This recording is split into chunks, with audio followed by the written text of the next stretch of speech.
Olá pessoal, sejam bem-vindos a mais essa aula e hoje nós vamos comentar um pouco sobre algumas estratégias de ensino que podem ser trabalhadas. Algumas dessas estratégias são um pouco de continuidade daquelas aprendizagens ativas, as famosas metodologias ativas, que podem ser utilizadas no processo de ensino-aprendizagem. Uma primeira estratégia para o trabalho, principalmente no mundo virtual, mas quando se trabalha também de uma maneira presencial, isso é uma premissa que tem que estar presente, é a questão do planejamento.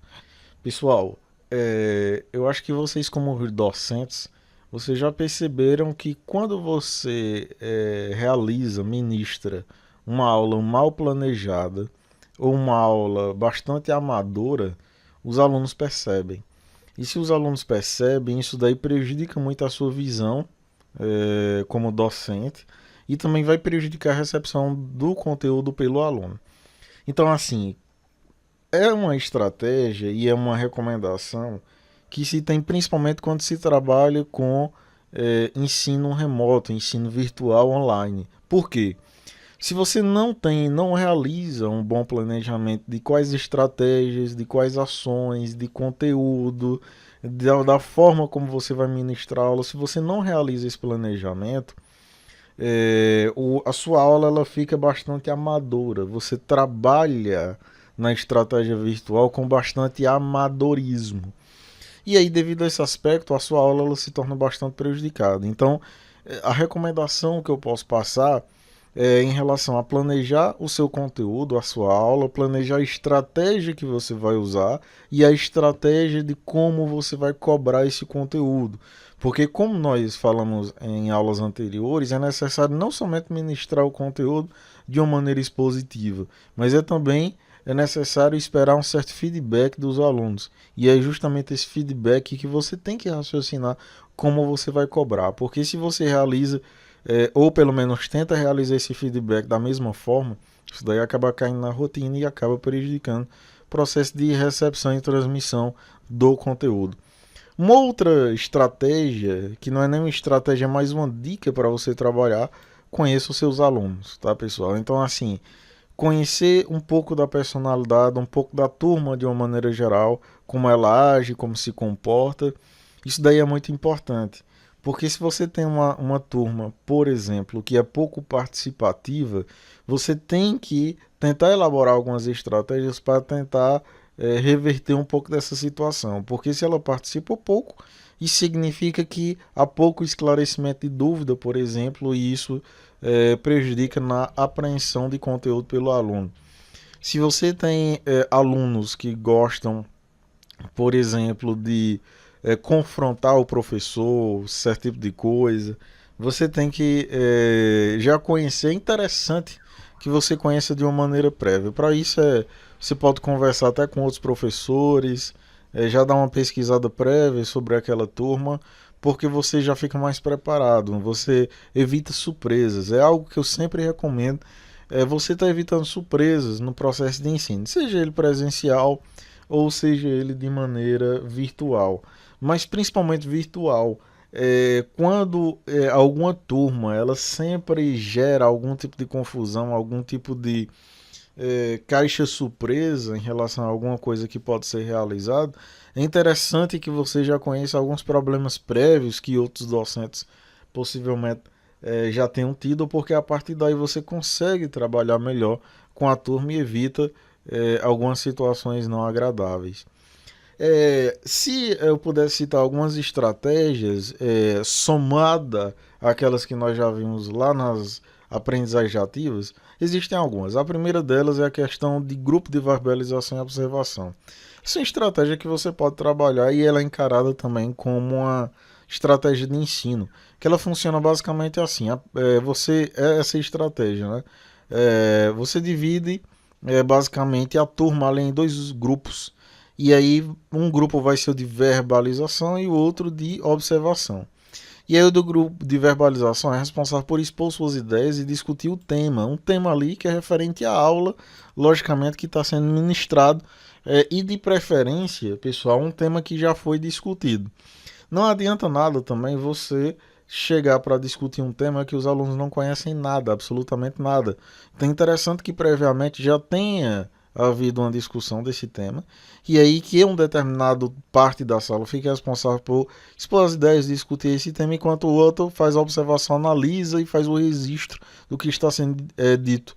E aí no final o grupo de observação pode fazer suas contribuições a respeito do tema. Olha só, essa é uma estratégia interessante para aprofundar um pouco mais em relação a alguns assuntos que já foram ministrados.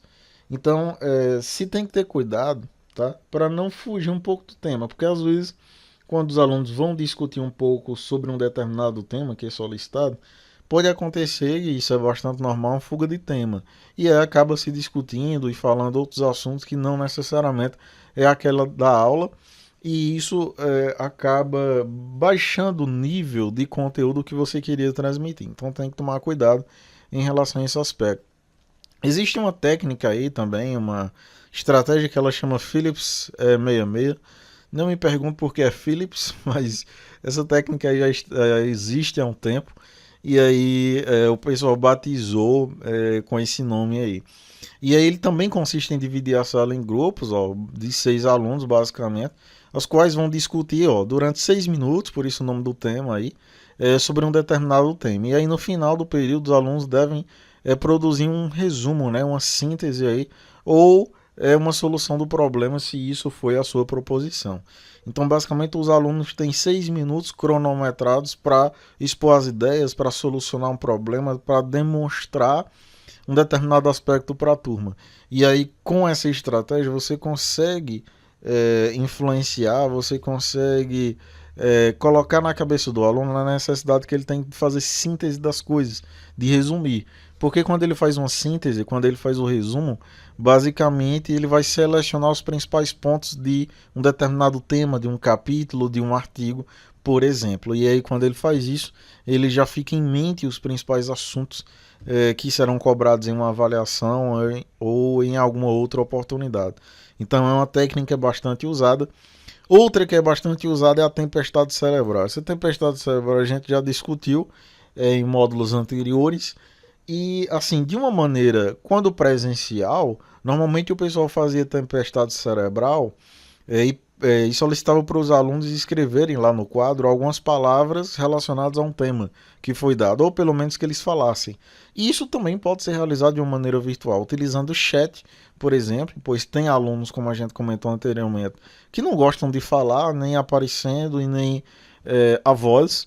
Então você pode utilizar o chat para isso, para ele digitar aí algumas palavras que adviram a partir de um determinado tema. Sabe uma alternativa que eu particularmente já realizei e que pode ser uma estratégia interessante para que o aluno conheça previamente um conteúdo?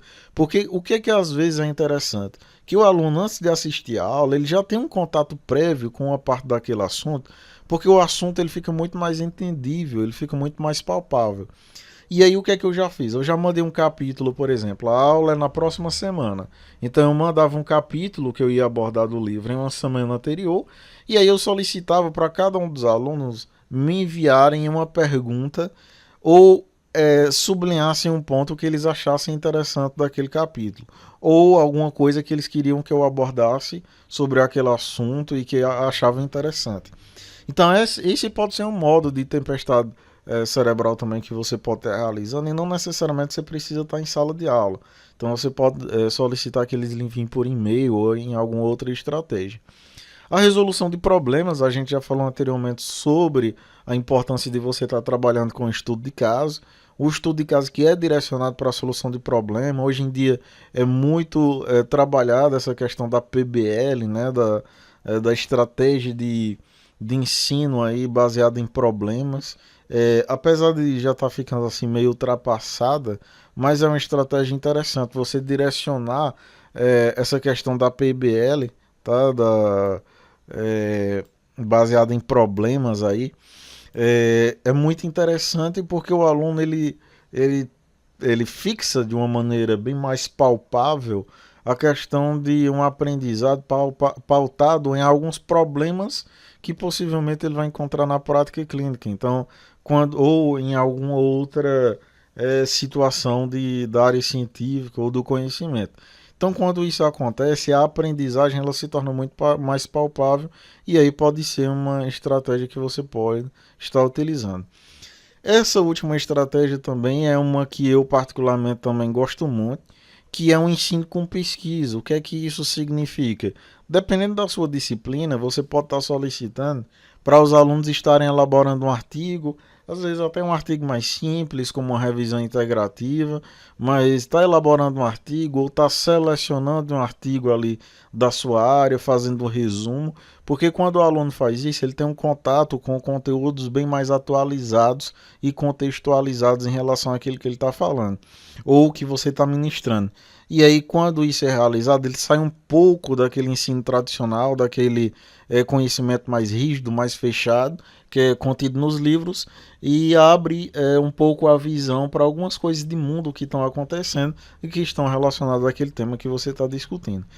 Nesse módulo, nós vamos estudar um pouco sobre métodos de avaliação alternativos com o uso de algumas tecnologias. Ora, se nós estamos falando de tecnologias online, de tecnologias de uso de meios digitais para estar ministrando aula, então nós temos também que usar esses meios digitais para estar trabalhando aí com métodos avaliativos. Métodos avaliativos esse, como falado anteriormente, que eles têm que sair um pouco daquele método tradicional de ensino, ou seja, só aquela prova, mas que existe a possibilidade de estar trabalhando com prova também, é isso que nós vamos fazer.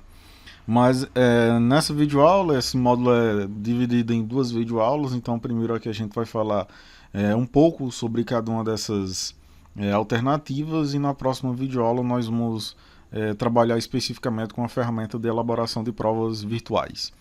Então, uma primeira alternativa, e que é assim a mais escolhida, a mais trabalhada dentre as alternativas de ensino na questão de avaliação, é o seminário. Né? O seminário, que é basicamente aquele processo que a gente já conhece, que é dado um tema ao aluno, e o aluno ele tem que apresentar aquele tema, né? Tem que desenvolver, dar uma aula basicamente. É uma alternativa válida, Danilo? É uma alternativa válida, só que você tem que tomar cuidado como você vai usar essa alternativa. Como assim? Qual é o método errado de usar um seminário como método de avaliação? O método errado é você simplesmente chegar para o aluno e dizer: olha, tem um seminário, o tema que você vai trabalhar é esse e você vai me apresentar tal dia. Esse é o que é mais realizado e é a forma mais errada de você estar utilizando um seminário como forma avaliativa. Por quê, Danilo? Porque se você usa um seminário como forma avaliativa, você tem que atribuir uma nota para o aluno. E aí, como você vai atribuir essa nota? É basicamente subjetivo, ou seja, você gostou da aula que ele deu, gostou do aluno, então você vai dar uma nota legal lá para ele.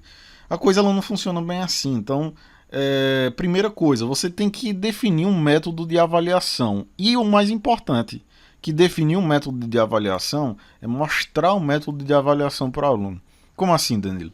Imagina que você ministra uma disciplina de patologia e aí você vai, por exemplo, você solicitou um seminário. Quando você solicita um seminário para um grupo de alunos, uma turma está realizando, esse seminário, quando você assim diz, vai ter um seminário, você também tem que mostrar como o aluno vai ser avaliado. Como é que ele vai ser avaliado? Vai ter trabalho escrito? O que é que você vai avaliar nesse trabalho escrito? Você vai avaliar o conteúdo, você vai avaliar se está nas normas da ABNT, você vai avaliar se as referências são atuais, então você pode avaliar isso. O aluno vai ter que falar, ele vai ter que apresentar, então o que é que você vai avaliar? Você pode avaliar o engajamento do aluno, que é uma avaliação individual com a turma, você pode estar realizando a avaliação do desenvolvimento da fala dele, da coesão e coerência, da organização das ideias. Então, assim, o que é que eu estou querendo dizer? Que quando se escolhe a alternativa seminário como uma alternativa de avaliação, você tem que deixar claro como o aluno vai ser avaliado. E o mais importante, ele tem que saber e tem que entender como é que ele vai ser avaliado, porque isso pode até gerar alguns motivos de confusão. Danilo, como é que eu posso fazer um seminário online? O uso do seminário online você pode fazer com o uso daquelas ferramentas digitais que nós já vimos, aquelas ferramentas online, como por exemplo o Google Meet ou outras estratégias que eu passei para vocês. Mas o mais importante é que o aluno ele tem a possibilidade de escolha. Por quê? Muitos alunos eles não gostam de seminário, e principalmente quando se trata de seminário online, porque que ele tem que aparecer. Então, eu já vi acontecer alguns professores dizerem assim, ó, vai ter um seminário e você vai ter que ligar a câmera e aparecer. Então, isso, por exemplo, pode ser um motivo de evasão do aluno em não participar desse método avaliativo. Então, primeira dica que eu dou, não imponha muitas regras que exija o aluno aparecer ou se expor de alguma maneira. É claro que ele vai ter que falar, ele vai ter que interagir de alguma forma, e o mais importante, que ele interaja com a turma. Como assim? Eu sempre aconselho que quando você for realizar um seminário, aí colocar um seminário para ser realizado, você colocar as funções e exigências, né? O que é isso? Imagine que um grupo de 5 alunos vai estar apresentando um determinado tema aí, referente ao seminário que você passou. É muito importante você deixar definido, olha, todos têm que falar, ou todos têm que realizar tal atividade, porque se isso não acontece, pessoal, a gente tem que ser franco. Na sala de aula tem todo tipo de aluno, e aí tem aluno que, por exemplo, de um grupo de 6 pessoas, 2 pessoas fazem uma determinada atividade e as outras 4 pessoas elas simplesmente acompanham um bonde ali e ganham nota. Então, assim, é muito importante você deixar claro também que a nota é individual, que cada um ele tem que desempenhar uma função em relação ao seminário para ganhar uma nota. E o mais importante é tentar quebrar aquele paradigma de que agora é minha parte, agora é minha vez. Porque se isso acontece, ele já é um indício que o aluno ele não participou ativamente do processo de aprendizagem. O seminário é um tipo de método ativo, de metodologia ativa de ensino. E aí, se ele só estuda única e exclusivamente aquela parte que, entre aspas, ele vai apresentar, então ele não participou ativamente do processo de ensino. Então é interessante você traçar algumas estratégias, como por exemplo, eu vou sortear 3 alunos do grupo para apresentar, então todos têm que saber do conteúdo. Eu vou fazer perguntas aleatórias direcionadas para um outro aluno, então todos têm que saber do conteúdo. Como você vai cobrar isso, eu deixo a critério de vocês pensarem um pouco, tá? Uma outra coisa aí que é necessária e é também bastante importante, pessoal, é você contextualizar. Pessoal, isso é essencial quando se passa aí um seminário com método avaliativo. Danilo, o que é que significa contextualizar? Contextualizar, exemplo, você é professor de fisiologia e aí você vai falar sobre sistema respiratório. Então, nada melhor do que você pedir para o aluno falar sobre sistema respiratório relacionado, por exemplo, com a doença de Covid, com a doença aí do coronavírus, o Covid-19. Então, sempre está contextualizando, porque se ele traz aquele conteúdo para a sua realidade, o conteúdo dele se torna mais palpável. Lembre-se, a principal ideia que você tem que ter quando você passa um seminário como método avaliativo é que o seminário não é uma coisa para você assistir, e sim para os outros alunos assistirem e, principalmente, para os outros alunos e a turma aprenderem. Então, de nada adianta um seminário ele ser direcionado aí única e exclusivamente para um conteúdo e não haver uma contextualização, um processo de ensino aí de uma maneira adequada. Isso também se aplica de uma maneira geral e podem ser usadas aquelas estratégias que nós vimos anteriormente, os famosos trabalhos em grupo, né? Quando se vai trabalhar em grupo, em grupos de discussão, é interessante que você deixe claro algumas atividades, né? Determinar algumas atividades que cada um dos membros eles devem realizar para obtenção de nota. Porque se isso não acontece, alguns membros, como a gente sabe, eles podem não estar realizando aí o processo do trabalho de uma maneira efetiva e, consequentemente, não estar aprendendo também de uma maneira efetiva. Então é muito importante ficar atento a esse aspecto. Uma outra questão muito importante, pessoal, é promover debates. Eu particularmente gosto de uma estratégia que eu particularmente utilizo para debate é trazer estudo de caso. O que é o estudo de caso? Nas mais diversas áreas, na saúde, na área de exatas, de ciências humanas, na área de direito, por exemplo. Tem vários casos que acontecem, vários casos que inclusive ganham repercussão nacional e internacional. Então, será que não seria interessante promover um debate com esses alunos, trazer... É claro que você não pode também, pessoal, realizar essas estratégias de uma maneira contínua ou sempre, porque isso daí também pode levar a pessoa a cair na rotina e, consequentemente, a sua estratégia de ensino não obter o êxito efetivo. Então, o que é que eu aconselho? Quando você for realizar um debate, não realize sempre. Então, pegue um caso específico, um estudo de caso, algo do tipo, e tente debater com os alunos. Agora, debater também não é uma via de mão única. Então, não é simplesmente você ficar falando, falando, falando, e o aluno só ouvindo. Você tem que elaborar alguma estratégia, por exemplo, você pode dividir a turma em grupos, mesmo de maneira online, e que cada grupo vai ser responsável por comentar um determinado aspecto daquele estudo de caso, ou seja, isso é um debate. Ou que os grupos serão organizados em grupos de 2, de 3, e que esses grupos eles deverão debater em si, discutir aquele tema. Olha só, debater, muita gente usa aquele famoso júri simulado, que eu acho que vocês já ouviram falar. O que é esse júri simulado? Tem um caso lá, isso funciona muito para a disciplina de direito, muito na área de bioética, por exemplo, muito na questão de avaliação de artigo científico. Como é que é feito? Às vezes dois grupos, e aí eles analisam o mesmo caso. Aí um grupo defende e o outro critica um determinado aspecto. E esse é um modo de discussão, só que assim, ele não é aplicável a todas as disciplinas. Então, por isso que eu estou colocando aqui o debate, né, de uma maneira geral. E aí, por último, você também tem como possibilidade de método avaliativo a questão de estar elaborando as famosas provas.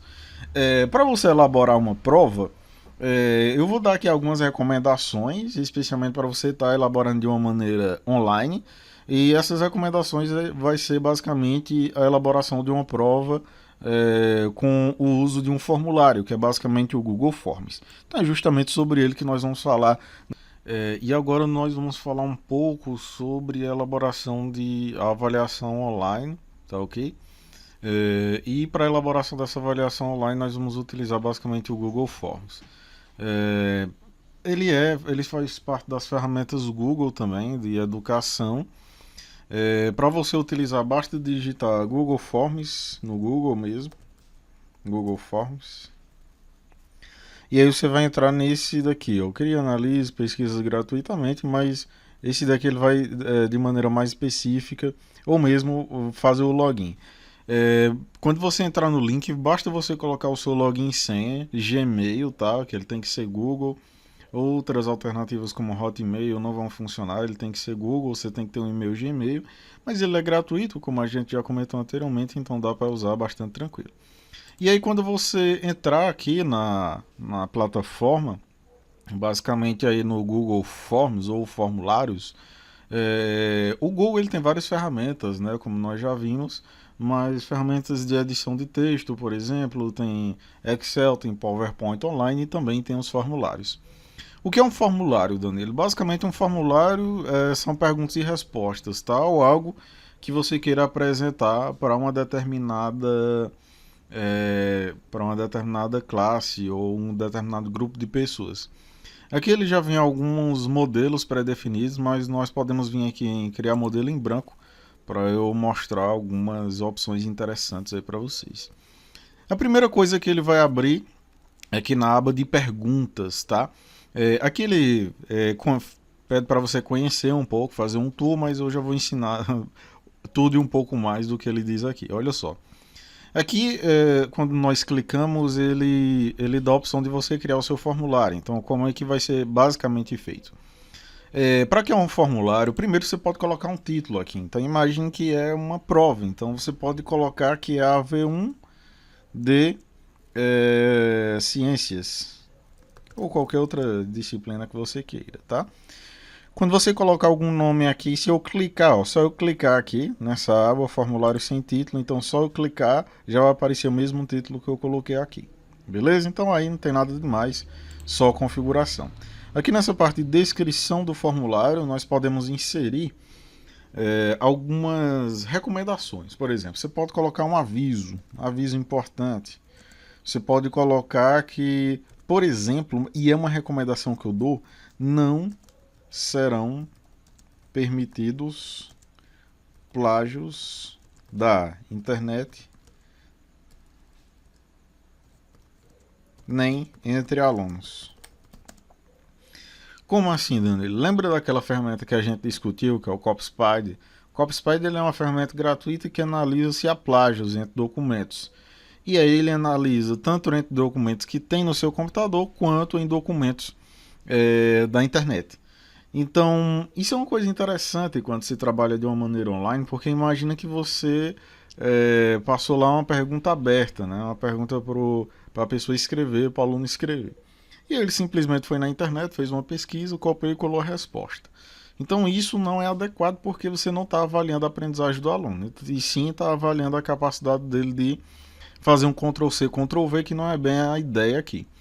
Então, assim, isso é uma recomendação que eu dou, entre outros avisos que você pode colocar, então você pode colocar aqui nesse campo. E aí tem as perguntas, tá? Eu vou mostrar para vocês algumas modalidades de perguntas que a gente pode fazer e por que que esse é interessante. Então imagine que aqui você pode fazer vários tipos de perguntas. Então você pode fazer uma pergunta de múltipla escolha, de caixas de seleção, lista suspensa, parágrafo, resposta curta, etc. Você pode colocar logo para a pessoa colocar o nome, apesar de que você pode configurar para ele coletar o e-mail da pessoa. Mas tem pessoas que colocam um e-mail que não aparece o nome da pessoa. Por exemplo, se você está trabalhando em uma perspectiva de e-mail institucional, você não vai ter esse problema. Mas se não for o caso, é interessante que você coloque aqui o nome. Note que eu já coloquei, ele já mudou o tipo de resposta aqui para resposta curta, porque ele sabe que o nome da pessoa é uma resposta curta. Então eu deixo aqui essa opção. Então a primeira opção que a gente tem é uma resposta curta. Uma outra coisa que você tem que fazer, então aqui a gente tem como duplicar essa pergunta, no caso se fosse uma pergunta, eu já vou mostrar isso para vocês. A gente pode excluir e pode ter outras configurações. Eu vou já falar disso daqui, mas é interessante que você marque essa opção aqui quando se trata de uma avaliação. Ou seja, é uma coisa obrigatória.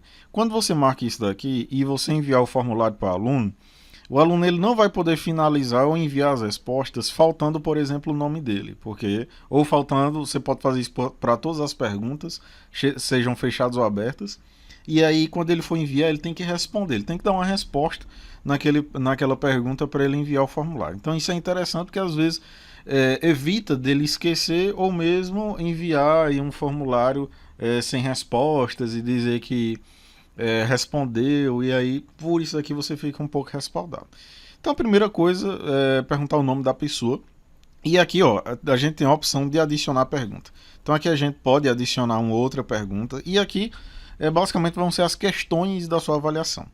Aqui nós temos algumas opções, como importar perguntas. Isso daqui ele pode ser usado quando você já fez outro formulário, aí você pode importar essas perguntas de alguma maneira, né, de algum outro arquivo que você tenha. Como a gente só tem esse, não tem como importar.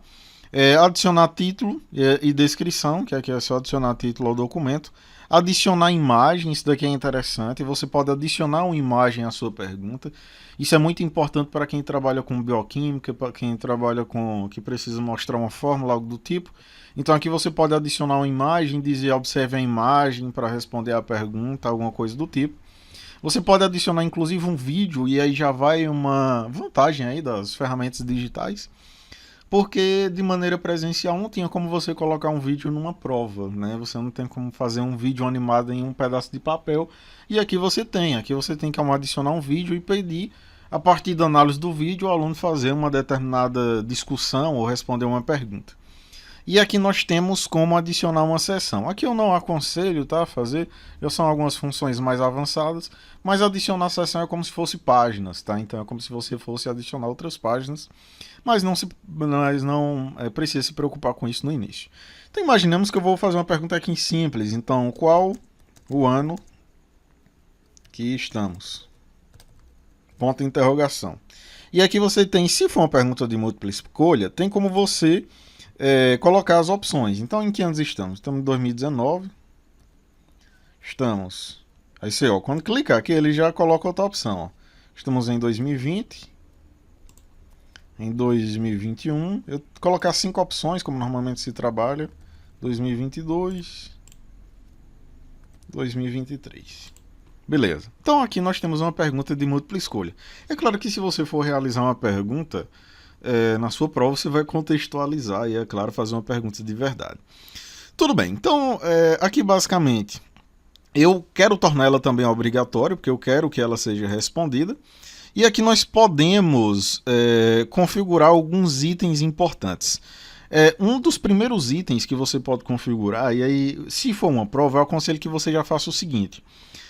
Aqui em cima a gente tem alguns menus. Aqui tem como você personalizar um tema. Então tem como você basicamente colocar algumas imagens aí, um plano de fundo.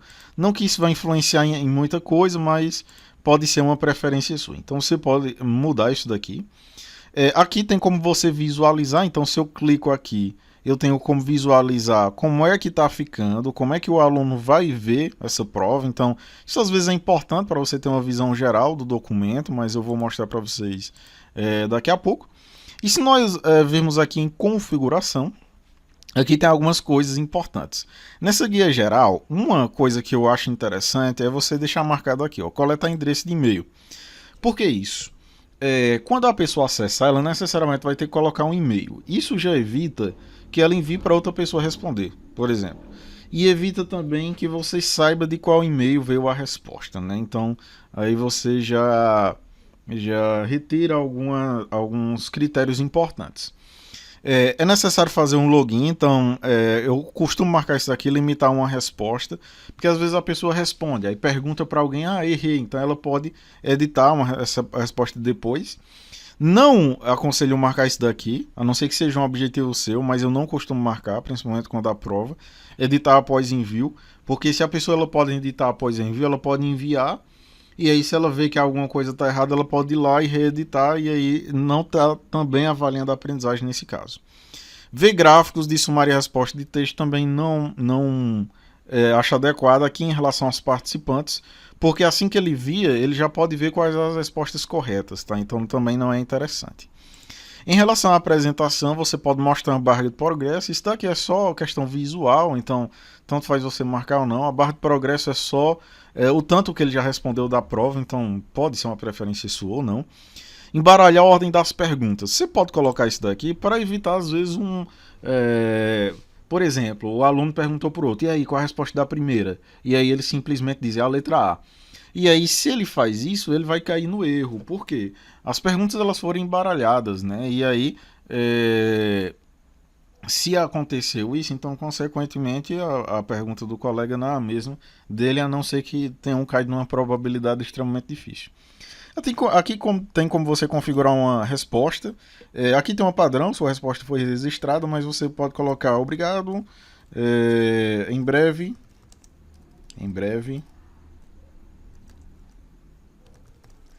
sua nota estará disponível.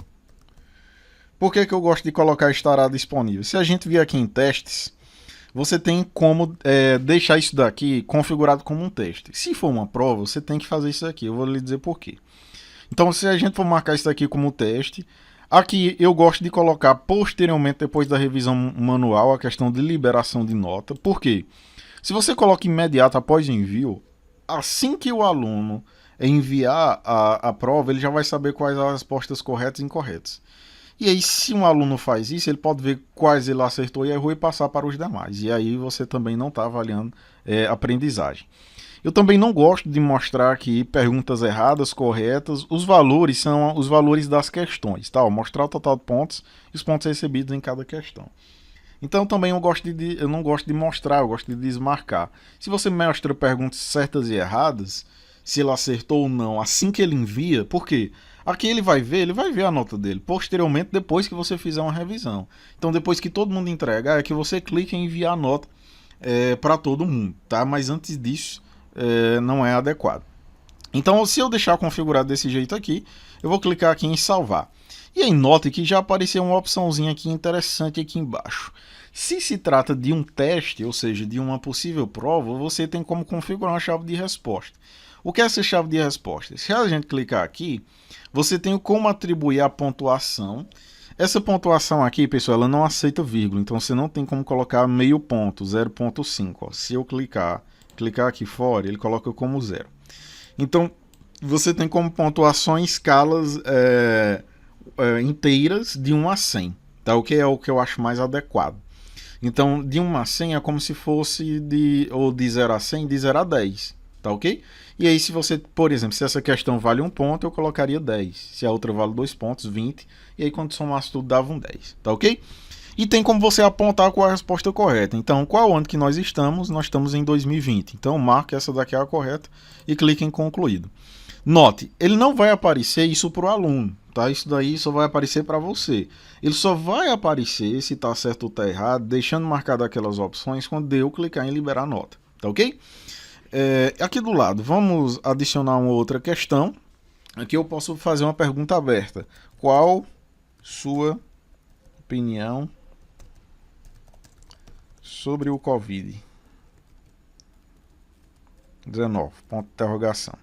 Então aqui eu posso deixar que eu quero uma resposta, um parágrafo. Então ele vai responder aí o que ele quiser. Aqui, pessoal, você tem como configurar uma chave de resposta também. O que é que mais ou menos aqui você quer, adicionar um feedback da resposta. Ou seja, você pode colocar aqui a resposta correta da questão seria mais ou menos nesse sentido. E aí quando você avaliar, você tem como atribuir se foi correto ou não. A gente tem como atribuir uma pontuação aqui também, uma possível feedback se você quisesse. E clicar aqui. Essa mesma pergunta ela poderia ser parágrafo, ela poderia ser múltipla escolha, que é o que nós fizemos anteriormente, poderia ser uma caixa de seleção. Então aqui eu poderia clicar, colocar que por exemplo, Covid-19 é uma bactéria, é um vírus ou é uma ameba. E aí, o aluno ele tem como marcar aqui as opções que ele acha verdadeira. Se eu clicar aqui em chave de resposta, eu posso dizer que não, só a opção vírus é verdadeira. Ou se fosse o caso, se você está elaborando uma questão do tipo, todas são verdadeiras ou só 2 são verdadeiras e etc. Mas aqui você tem como configurar, tá ok? Então configurei aqui. Então pode ser uma caixa de seleção, pode ser uma lista suspensa. Então, ó, quando eu clicar aqui é uma ameba e é um protozoário, um proto. Vou colocar assim. Se eu clicar aqui em visualizar, para visualizar como é que está ficando, olha como é que o aluno ele vai visualizar as questões. Ó. Aqui qual ano estamos, então ele vai marcar. Ele vai marcar e aqui ele vai escolher qual é a opção correta. A opção correta é essa, por exemplo.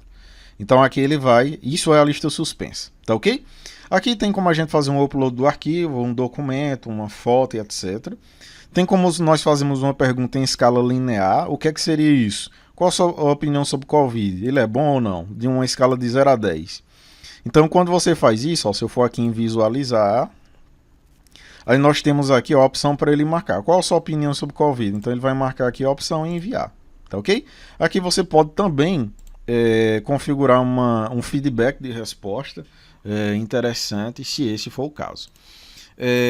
Aqui temos escala linear, aqui é só mostrar como as perguntas vão aparecer. Então tem grado de múltipla escolha, caixa de seleção. Então aqui é basicamente quando você quer fazer perguntas e respostas no intuito de ligar, alguma coisa do tipo. Você pode adicionar uma data e um horário.